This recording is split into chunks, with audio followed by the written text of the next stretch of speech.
Hola famílies, com esteu? Avui us vull ensenyar a fer pas de pluja. Els materials que necessitem són rotllo de paper de vàter, cinta adhesiva,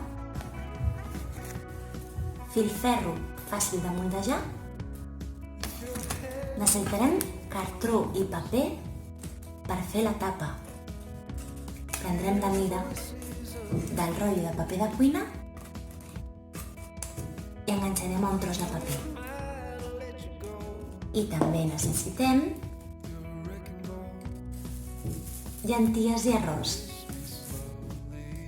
Vinga, us ensenyo. Jo tinc un ja mig preparat, que he decidit decorar-lo amb les cintes adhesives de colors. Aleshores, he agafat el filferro i li he fet formes, no sé si es veu bé. Així una mica de ziga-zaga.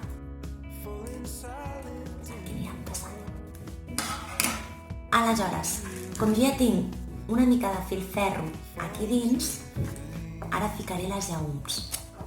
M'he fet un embut amb un paper.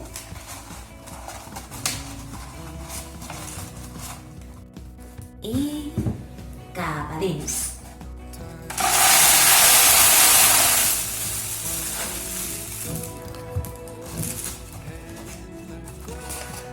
Ara ficarem el tros de filferro que també tinc preparat.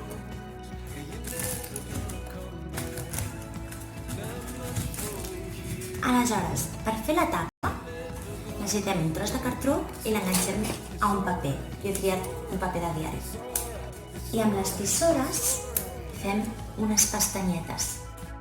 Anem tallant, que són les que ens faran poder enganxar la tapa al tub. Ens preparem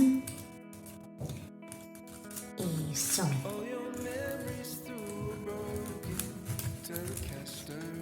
Ara que ho tenim així, com si fos un sol, agafem la cinta adhesiva i ho enganxem.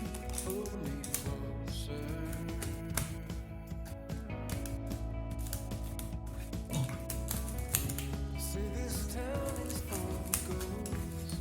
Una miqueta més. Enganxem totes les pestanyetes.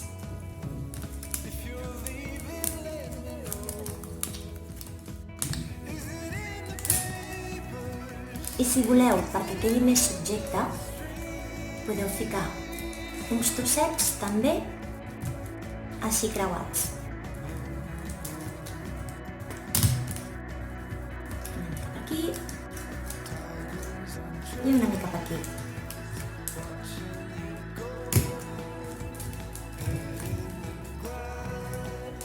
I ara sí, ja ho tenim. Així sona el nostre pal de pluja.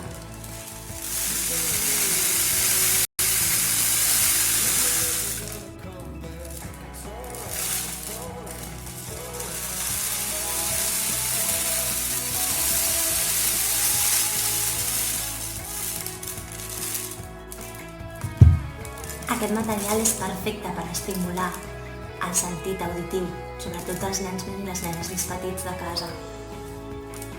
Espero que us agradi molt, espero que el feu servir i ens veiem a la propera. Que vagi molt bé.